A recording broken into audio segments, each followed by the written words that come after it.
Patuloy pang balita, dating House Speaker Martin Romualdez hindi pa posibleng maging state witness ayon kay ICI member at dating DPWH Secretary Babe Singson.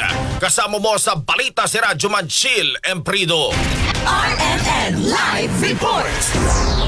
Radyo Mandru, masyado pang maaga. Ito ang iginiit ni ICI member at dating DPWH Secretary Babe Singson hinggil sa kung posible bang maging state witness sa dating House Speaker at Leyte 1st District Representative Martin Romualdez.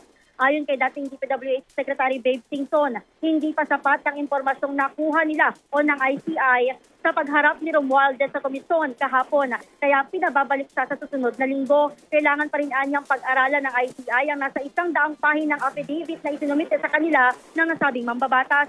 Sinabi pa ni Singson, hindi rin si Romualdez ang least guilty sa mga resource person na kanila nang naimbestigahan.